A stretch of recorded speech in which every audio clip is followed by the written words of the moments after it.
So it's been 1 year, just over 10,000 miles in this Toyota Yaris Cross. The icon spec, the base spec, and I'm still really happy.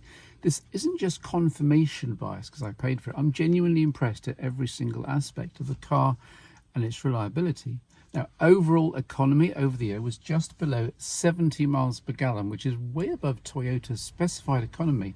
So I think this is largely to do with my fairly economical right foot and gentle driving style, which also helps in not putting extra wear and tear on the brake discs and pads. Again, most braking is done using the electric motors to reclaim energy rather than physical mechanical braking within the wheels.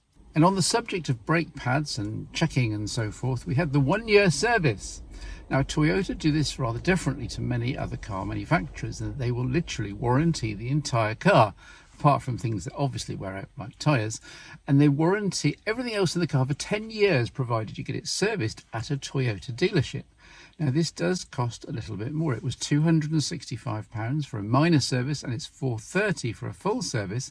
But if you think that includes an extra year's warranty every time you do it, so it doesn't seem like much at the moment with a 1-year-old car, but in 5 or 6 years' time to get a service and an extra year's warranty added onto the car, then it's suddenly rather good value, I think. And so to the service itself. Now, Toyota offered a courtesy car for £15 for the day, which I think is very good. I live about 3 or 4 miles from the dealership, so that was convenient for me. One big top tip, though, for many dealers, you do have to book the service and the courtesy car a couple of months in advance because there are a limited number of cars, obviously, and it's a first come, first serve. Now, I booked this service 2 months ago and had no problems with the courtesy car, which was a Toyota Yaris Cross, an automatic car, not a hybrid, but the controls are pretty similar, though it didn't drive anywhere near as well, of course.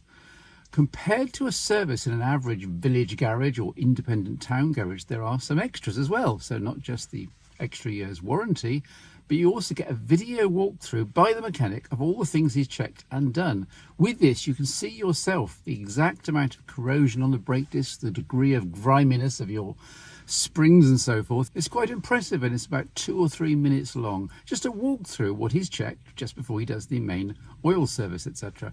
And I've included some of the footage here so you can see for yourself. Included in the check for my hybrid car is a hybrid battery check. They connect it up to a computer in the usual manner these days, and they check the health of all the different individual cells in the hybrid battery, which is good. And of course it passed, being so new. The only thing that needs to be done each year for the hybrid battery, which is under the rear seat in my Yaris Cross, certainly in the first decade, is for the air filter, which cleans the filter that runs gently over the battery to cool it. That air filter has to be replaced each year, ensuring that the air stays nice and clean and that the airflow remains constant and cooling. Toyota dealers also throw in a complete wash, and my car looks spanking new, and they blacked up the tyres and so on. Washing your car after servicing is a really nice touch, I think, and a cut above the average garage service, I'd say. There was also the option of waiting while the car was being serviced, and now it took about 2 hours all in all, and like most main car dealerships, I suppose, there was free tea, coffee, biscuits and so forth, and plenty of lounge area for hanging around, chatting to people and to the salesmen, also buyers around the other new models. Now, I realise this is starting to sound a bit like a Toyota advert, but it's not. I paid for the car with my own money. I paid for the service with my own money. I'm just impressed. Now, one reason why the first year's service is important, of course, vital, is that a car engine, and I know this is a hybrid, but it's also got an internal combustion engine used for charging the battery and also driving the car. The engine's internal components do experience most of their wear in the first year, as new metal slides around, grinding tiny pieces off other new metal. This first service was even more important in the old days. People said, well, get it serviced at 500 miles and gather all that detritus up in the oil filter, then you can start afresh. But Toyota say it's absolutely not necessary and that 10,000 miles is fine.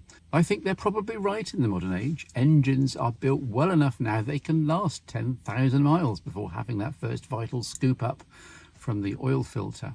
If I had to be ever so slightly critical of the experiences, that when I picked the car up, before being presented by the service bill for £265 plus £15 for the courtesy car, they presented me with a piece of paper saying over £1,000. It was their pushy quote for 3 years of all-inclusive service plan, which works out very slightly cheaper than paying for the individual services and the first MOT, but only very slightly. So I think they could have presented the actual bill first and then said, oh, by the way, would you like to also sign up for a service plan for the future?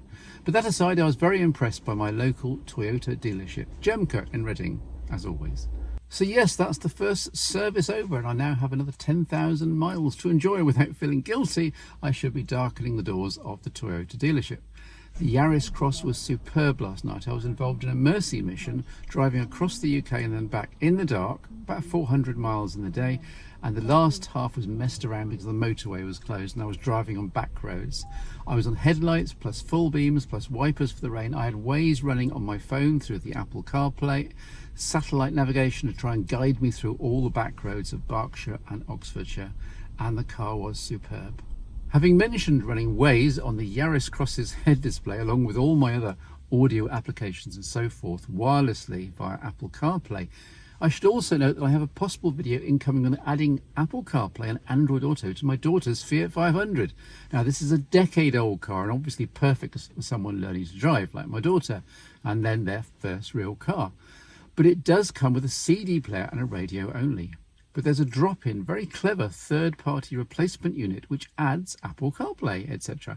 There are a couple of things you need to know in terms of what to tap on if it doesn't connect first time, but it generally works very well. And now I really can't conceive of driving any car without having all my phone's core apps, and certainly the navigation applications and podcasts and music and so on, all at my fingertips. Whether it's an ancient Fiat 500 that's been modified aftermarket or a fairly new Toyota Yaris Cross in this case. Either way, having smartphone features on the big display in any car, I think that's the way forward for the future. More car technology videos from me if there's enough interest, so do let me know in the comments what you'd like to see. Any questions you might have about any of this setup and the Toyota Yaris Cross.